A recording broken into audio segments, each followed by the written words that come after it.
وہ جوان جو ہی پروان چڑھا ان فوان شباب آیا تو اس کی پیشانی سجدے کے تقدس سے مالا مال ہو گئی، اس کی آنکھوں میں حیا اور شرم کے پہرے آ گئے، اس کے خیالوں میں پاکیزگی آ گئی، اس کی زندگی کے شب و روز نیکی کے ماحول میں بسر ہونے لگے، اس کی راتیں ذکر الہی میں، تلاوت کلام مجید میں اور دن یاد الہی میں روزے سے گزرنے لگے۔ وہ جوان جس کی جوانی اللہ کی عبادت میں گزری، کیونکہ جوانی اگر عبادت میں گزر گئی تو بڑھاپا تو پر نور ہے ہی ہے۔ سب سے مشکل مرحلہ زندگی کا جوانی کا ہے۔ شیطان زیادہ ورغلاتا ہے کسی شخص کو جب وہ جوانی کے مرحلوں سے گزر رہا ہوتا ہے۔ تو جس کی جوانی خیریت کے ساتھ گزر گئی اور اس نے اپنی جوانی کے تقدس کو محفوظ رکھ کے منزل تک پہنچا لیا، اپنی عصمت کے جوہر کی حفاظت کی، اپنی آبرو کو لٹنے نہیں دیا، اپنی آنکھوں کی شرم و حیا پر پہرے بٹھائے اور آنکھ کو برباد نہیں ہونے دیا اور اپنی زندگی کے تقدس کا پہرا دیا، تو جو جوان اپنی جوانی کو خیریت کے ساتھ گزار گیا۔ کسی نے کہا تھا نا، کتاب زیست کا ایک اور باب ختم ہوا، شباب ختم ہوا، ایک عذاب ختم ہوا۔ تو جوانی جس کی منزل تک پہنچ گئی خیریت کے ساتھ، عافیت کے سائے میں، مشکل تو بڑا ہے جوانی کو منزل تک لے جانا، خیریت کے ساتھ، داغدار نہ ہونے دینا، جوانی کے تقدس کو رسوا نہ ہونے دینا، عصمت کے جوہر پہ کالک نہ لگنے دینا، خواہشات کو غالب نہ آنے دینا۔ آسان کام تو نہیں ہے، مشکل کام ہے، لیکن اگر کوئی مشکل کاٹ گیا، جوانی کے تھوڑے سے ایام میں گزار گیا، اللہ اکبر۔ حضرت شیخ ختلی کہتے ہیں، داتا گنج بخش علی حجویری علیہ رحمہ کے مرشد ہیں، الدنیا یوم ولنا فیہا صوم۔ وہ کہتے ہیں دنیا ایک دن ہے، ہم روزہ رکھ کے گزار رہے ہیں۔ تو روزہ رکھ کے سارا دن گزر ہی جاتا ہے، دوپہر بھی آتی ہے گزر جاتی ہے، اور عصر کا وقت بھی آتا ہے گزر جاتا ہے، کھانے کا وقت بھی آتا ہے، چائے کا وقت بھی آتا ہے، سب کچھ ہوتا ہے لیکن گزر جاتا ہے، افطار تک بندہ پہنچ جاتا ہے۔ جس نے زندگی روزے کی طرح گزار دی، جس نے جوانی روزہ رکھ کے گزار دی، خواہشات کو بے قابو نہیں ہونے دیا، مشکل کام تھا لیکن اس نے مشکل کام کر دکھایا۔ اجر کتنا بڑا ہے، سنیے اللہ کے محبوب کی زبان سے سنیے۔ حضور نے ارشاد فرمایا جو سیدنا ابو ہریرہ کے ذریعے سے ہمارے تک پہنچا، فرمایا قیامت کے دن جب سورج کا رخ سیدھا ہوگا، زمین تانبے کی ہوگی، لوگ پسینے میں شرابور ہوں گے، کوئی ٹخنوں تک پسینے میں، کوئی گھٹنوں تک، کوئی کمر تک، کسی کو پسینے کی لگام دی جائے گی، اور وہ پسینہ ایسے نہیں ہوگا جس طرح یہ پسینہ ہے، اتنا گرم ہوگا۔ ابن رجب حنبلی کہتے ہیں اس پسینے کا ایک قطرہ اگر احد پہاڑ پہ ڈال دیا جائے تو وہ پگھل جائے، اتنا گرم ہوگا، بدبودار اتنا ہوگا، ایک قطرہ دنیا پہ ڈال دیا جائے، انسان کیا جانوروں کے دماغ بھی پھٹ جائیں، اس پسینے میں لوگ شرابور ہوں گے۔ لیکن جس نے اپنی جوانی کو عافیت سے گزارا ہوگا، کل قیامت کے دن جب کوئی سایہ نہیں ہوگا، اللہ اس جوان پر اپنے عرش کا ٹھنڈا سایہ عطا فرمائے۔ وہ شخص جس کو کسی عورت نے دعوت گناہ دی اور وہ صاحب منصب تھی، صاحب جمال تھی، اور اس نے یہ کہہ کہ یہ خواہش، یہ آرزو مسترد کر دی، انی خاف اللہ۔ اسی طرح کوئی عورت ہے تو اس نے اپنے تقدس کی حفاظت کی، اپنی آبرو پہ پہرا دیا اور کسی پیشکش کو ٹھکرا دیا، تو فرمایا قیامت کے دن جب کوئی سایہ نہیں ہوگا، اللہ اسے بھی اپنے عرش کا ٹھنڈا سایہ دے گا۔ کیسا سخت دن ہوگا، اور وہ کس اعزاز میں ہوگا، کس تکریم میں ہوگا۔ یہ تو 4 دن 10-20 سال ہیں، اور وہ 50,000 سال کا ایک دن۔ پھر اس کو اللہ کا شکر ادا کرنا ہوگا کہ اللہ تو نے کتنا کرم کیا میرے اوپر کہ میری جوانی خیریت اور عافیت سے گزری، اور آج اس کا تو کتنا بہتر صلہ مجھ کو دے رہا۔ انسان جب کوئی اچھی بات سنتا ہے تو انسان کی فطرت ہے کہ وہ آگے منتقل کرتا ہے۔ آج کل وہ شیئر کر دیتے ہیں نا، جو بات آئے تو آپ اس کو آگے بڑھاتے ہیں، دوستوں میں شیئر کر دیتے ہیں۔ تو یہ انسان کی فطرت سے افواہیں بھی اس لیے پھیلتی ہیں کہ جو بھی بات آپ سنتے ہیں فوری آپ کی کوشش ہوتی ہے کہ یہ سب سے پہلے دوستوں کو میں ہی بتاؤں۔ تو یہ انسانی فطرت ہے۔ تو جب افواہ اور ایسی چیز، کوئی غم کی خبر بھی ہو، کسی کی وفات کی خبر بھی ہو، تو اس وقت بھی انسان کی فطرت، سست سے سست آدمی بھی پھر جلدی جلدی فون کرتا ہے، آگے بڑھاتا ہے کہ فلاں سے ایک فوت ہو گیا۔ تو چونکہ یہ فطرت ہے، بات کو آگے بڑھانے کا شوق ہے انسان کے اندر رکھا ہے، اس سے چیزیں پھیلتی ہیں، اور پھر جو خیر کی خبر ہوگی یا خیر کی بات ہوگی تو اس کو تو آگے پھیلانے کا پھر ہمارا دین بھی ہمیں ترغیب دیتا ہے، جذبہ دلاتا ہے۔ تو حضرت ابو ہریرہ اس جذبے کے تحت جو سنتے تھے پھر آگے منتقل کرتے۔ اب حضور کی بارگاہ سے اٹھ کے جاتے تو سب سے پہلے گھر جاتے اور سب سے پہلے اپنی ماں کو سناتے، اور ماں تھی کافرہ، وہ سننے کی بجائے، خوش ہونے کی بجائے سن کے وہ الٹا ناراض ہوتی اور کوئی نہ کوئی ایسی بات کر دیتی۔ سید ابو ہریرہ سے گوارا نہ ہوتا، ایک دن انہوں نے کوئی ایسی بات کر دی کہ حضرت سیدنا ابو ہریرہ رضی اللہ تعالیٰ عنہ نے فیصلہ کر لیا کہ آج ماں کو چھوڑ دینا ہے، کیونکہ میں یہ گوارا نہیں کرتا کہ میرے آقا کے بارے میں کوئی ایسا جملہ کوئی بولے۔ اور تھی گھر میں ماں ہی، بھائی بھی کوئی نہیں تھا، بہن بھی کوئی نہیں تھی، باپ بھی فوت ہو گئے تھے، شادی بھی نہیں ہوئی تھی، تو ماں ہی ماں گھر میں، اور ماں اور بیٹا اکٹھے رہتے ہو تو پھر محبت بھی مثالی ہوتی ہے۔ تو اب ماں ہی ایک رشتہ ہے مادی دنیا کے اوپر، تو حضرت ابو ہریرہ رضی اللہ تعالیٰ عنہ نے فیصلہ کر لیا کہ چھوڑ دینا ہے۔ چھوڑ کے گھر سے نکلے، لیکن دل ڈوب رہا ہے کہ ایک ہی تو رشتہ تھا وہ بھی گیا۔ افسردہ ہے، حضور کی خدمت میں پہنچے، دل و قلب و نگاہ کے مرشد اولین نے ابو ہریرہ کی اداسی دیکھی تو فرمایا ابو ہریرہ کیا بات ہے؟ تو حضرت ابو ہریرہ جس طرح بندہ پھٹ نہیں پڑتا، تو عرض کی حضور میری ماں کی ہدایت کی دعا کر دیجئے۔ ساری کہانی 2 لفظوں میں بیان کر دی، میری ماں کی ہدایت کی دعا کر دیجئے۔ حضور نے نہیں پوچھا کیا ہوا، کیا ماجرا ہوا، فوراً ہاتھ اٹھ گئے، اور لفظ کیا تھے؟ اللہم اہد ام ابی ہریرہ تھا، اے اللہ ابو ہریرہ کی ماں کو ہدایت دے دے۔ ادھر انہوں نے بے چینی سے یہ بات کہی، ادھر حضور کے ہاتھ اٹھے، پھر ان اٹھے ہوئے ہاتھوں کو خالی تو موڑا ہی نہیں جاتا، اجابت کا صحرا عنایت کا جوڑا، دلہن بن کے نکلی دعائے محمد صلی اللہ علیہ وسلم۔ تو حضور علیہ السلام نے ہاتھ اٹھا دی، حضرت ابو ہریرہ نے دوڑ لگا دی۔ کسی نے پوچھا ابو ہریرہ آج بڑی جلدی ہے؟ کہا آج ہی تو دیکھنا چاہتا ہوں، گھر پہلے میں پہنچتا ہوں یا حضور کی دعا پہلے پہنچتی؟ جا کے دروازے کو دستک دی، اندر پانی کے کھنکنے کی آواز آ رہی تھی جس طرح کوئی غسل کر رہا ہو۔ آواز دی تو آواز آئی، بیٹا ابو ہریرہ ٹھہرو، میں بھی آئی۔ کہا لہجے سے سمجھ گیا اس میں محمد عربی کی دعا بول رہی ہے۔ تھوڑی دیر کے بعد میری ماں آئی، تازہ آثار وضو سے اور غسل کی وجہ سے ان کے جو ہے وہ بالوں سے قطرے ٹپک رہے تھے، اور لبوں پر میرے حضور کا کلمہ جاری تھا۔ اللہ اکبر، سیدنا ابو ہریرہ تیرے مقدر پہ قربان۔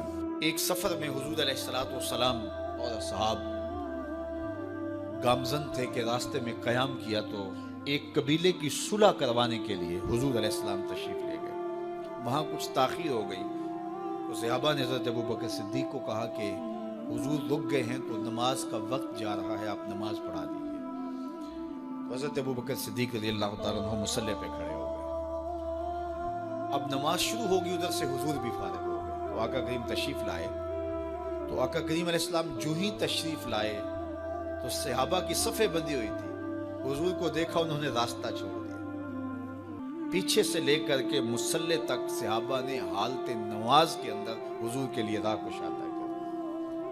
کاش کہ یہ حدیث سب لوگوں نے پڑھی ہوتی اور امت میں اتنے فرقے نہ بنتے، اور یہ سوچ کبھی نہ پنپتی کہ نبی کے خیال سے نماز ٹوٹتی ہے۔ یہاں تو راستے چھوڑے جا رہے ہیں، یہاں تو پروٹوکول دیا جا رہا ہے۔ اللہ اکبر، اور یہ حدیث کہیں چھپی نہیں ہے، بخاری کے اندر چھپی ہوئی۔ اللہ اکبر، آقا کریم علیہ السلام تشریف لائے تو صحابہ نے راستہ چھوڑنا شروع کر دیا، نماز بھی چل رہی ہے اور حضور کا راستہ بھی چھوڑ رہے ہیں۔ بالکل حضرت ابو بکر صدیق کے پیچھے آ کے حضور کھڑے ہو گئے۔ ابو بکر لا یلتفت یمینا ولا یسارا، جب آپ نماز پڑھتے تھے تو نہ دائیں دیکھتے نہ بائیں دیکھتے، پوری توجہ انہماک ہوتا۔ وہ اپنی کیفیات کے جہان میں ڈوبے تھے اور حضور آ کے پیچھے کھڑے ہو گئے۔ صحابہ نے اپنے ہاتھوں کی پشت پہ ہاتھ مارنے شروع کر دیے۔ مقعن و تصدیہ، قرآن نے تالی لگانا، سیٹی مارنا، یہ شیطانی اعمال ہیں، لیکن ہاتھ کی پشت پہ ہاتھ مار کے متنبع کرنا یہ مختلف مواقع کے اوپر یہ جائز ہے۔ تو اب جب حضور آ کے پیچھے کھڑے ہو گئے اور صحابہ سمجھے کہ حضرت ابو بکر صدیق ایک استغراق کے عالم میں ہیں، ایک کیفیت کے جہاں میں ڈوبے ہیں، تو انہوں نے اپنے ہاتھوں کی پشتوں پہ ہاتھ مارنے شروع کر دیے۔ تو حضرت صدیق اکبر سمجھ گئے کوئی غیر معمولی واقعہ ہو گیا۔ دیکھا پیچھے حضور کھڑے تھے، اللہ اکبر۔ تو حضرت صدیق اکبر مصلی سے سرک کے پیچھے آنے لگے، تو آقا کریم نے اشارہ کیا رکو، نماز پڑھاؤ۔ سیدنا صدیق اکبر اس کے باوجود پیچھے آ گئے۔ کبھی ہوتا ہے حکم اور کبھی ادب آگے ہوتا ہے، اللہ اکبر۔ حضرت سیدنا علی المرتضیٰ رضی اللہ تعالی عنہ کو کہا نا حضور نے صلح حدیبیہ کے موقع پہ، صلح نامہ لکھوایا جا چکا، تو لکھا یہ محمد رسول اللہ اور قریش کی جانب سے ہے۔ تو عروہ نے کہا اگر محمد رسول اللہ مان لیں ہم تو پھر لڑائی کس چیز کی ہے؟ تو اس لیے محمد رسول اللہ نہیں، محمد بن عبداللہ لکھا جائے۔ تو وہ اس بات پہ بضد ہو گئے، اور اگر ایسا نہیں ہوتا تو معاہدہ ٹوٹ رہا تھا۔ تو حضور نے حضرت علی المرتضیٰ سے کہا کہ چلو رسول اللہ کا لفظ مٹا دو۔ عرض کی میں تو نہیں مٹاؤں گا، میں تو نہیں مٹاؤں گا، یہ نام میں تو نہیں مٹا سکتا۔ پھر حضور نے خود مٹایا۔ اب یہاں حضور نے کہا ابو بکر رکو، لیکن حضرت ابو بکر نہیں رکے، پیچھے آ گئے۔ اور پھر حضور خیر مصلی پہ گئے، نماز ہوئی، سلام پھرا۔ تو حضرت ابو بکر صدیق رضی اللہ تعالیٰ عنہ کو حضور نے کہا ابو بکر جب میں نے کہا تھا تم رکے رہو تو تم کیوں پیچھے آئے؟ تو سنو حضرت ابو بکر نے کیا جواب دیا رضی اللہ تعالیٰ عنہ۔ کروڑوں سلام، لاکھوں عقیدتوں اور نیاز مندیوں کے خراج ان کی چوکھٹ پہ عرض کرنے لگے ما کانا لابن ابی قحافہ ان یؤم رسول اللہ صلی اللہ علیہ وسلم۔ حضور ابو قحافہ کے بیٹے کی جرت کب ہوئی کہ رسول اللہ کے آگے کھڑا ہو کے نماز پڑھائے؟ یہ ابو قحافہ کے بیٹے کی ہمت کب ہوئی کہ رسول اللہ کے سامنے کھڑا ہو کے نماز پڑھائے؟ تو ادب پہلا کرینہ ہے محبت کے کرینوں میں۔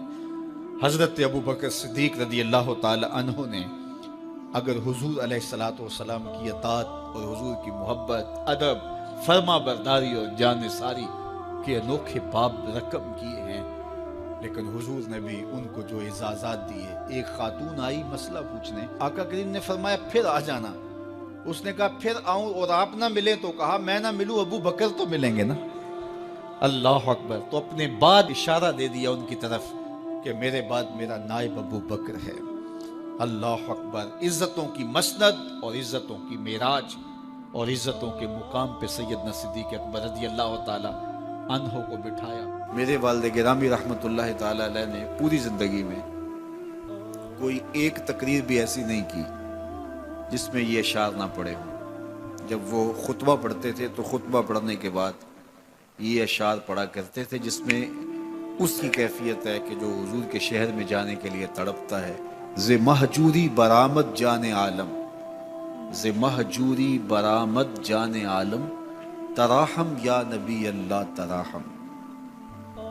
کہ عرض کی جا رہی حضور آپ کی جدائی میں پورے جہان کی جان نکل رہی۔ ز مہجوری برآمد جان عالم، تراہم یا نبی اللہ تراہم، نہ آخر رحمت للعالمین، ز محرومہ چرا فارغ نشین، بروں سر از برد یمانی، کہ روئے تست صبح زندگانی۔ حضور اپنا سر انور اس یمنی چادر سے ذرا نکالیے، چونکہ آپ کا چہرہ انور زندگی کی صبح ہے، زندگی کی بہار ہے۔ ادیم طائف نعلین پاکن، شراکز رشتہ جاں ہائے ماکن۔ اللہ اکبر۔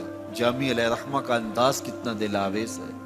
وہ کہتے ہیں حضور آپ طائف کے بنے ہوئے چمڑے کے جوتے پاؤں کی زینت بنائیں۔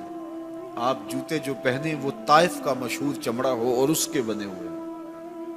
شراکز رشتہ جاں ہائے ماکن، اور اس کے اندر جو تسمے ڈالیں وہ جامی کی جان کے ڈالیں، جامی کے چمڑے کے نہیں، جامی کی جان کے تسمے ان نالین میں ڈالیں جو آپ طائف کے بنے ہوئے نالین زیب تن کریں۔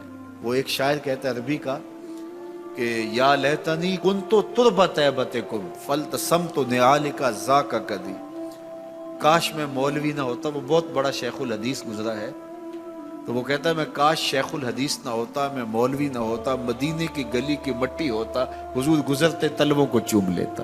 چے باشد گر کنی سوئم نگاہے، ہمیشہ گر نہ باشد گاہے گاہے، نگاہ یا رسول اللہ نگاہ، 100,000 جبریل اندر بشر، بحر حق سوئے غریبہ یک نظر، یا رسول اللہ انظر حالنا، یا حبیب اللہ اسمع قالنا، اننی فی بحر غم مغرقن، خذ یدی ساحل لنا اشکالنا، یا صاحب الجمال و یا سید البشر، من وجهک المنیر لقد نور القمر، لا يمکن الثناء کما کان حقہ، بعد از خدا بزرگ توئی قصہ مختصر۔ ساری کہانی آ کے یہی ختم ہوتی ہے۔ تو یہ میری اور آپ کی سعادت مندی ہے۔ اللہ کی توفیق سے آپ کے لیے اور آپ میرے لیے محبت اور دعا کے جذبات رکھتے ہیں، اور ہم ایک دوسرے کے لیے دعا گو ہیں کہ آج میں حاضر ہوا ہوں اور آپ نے جو ہے وہ میرے لیے اپنی آنکھوں کی چمک اور محبت پیش کی ہے۔ اللہ یہ دن آپ کو بھی نصیب کرے۔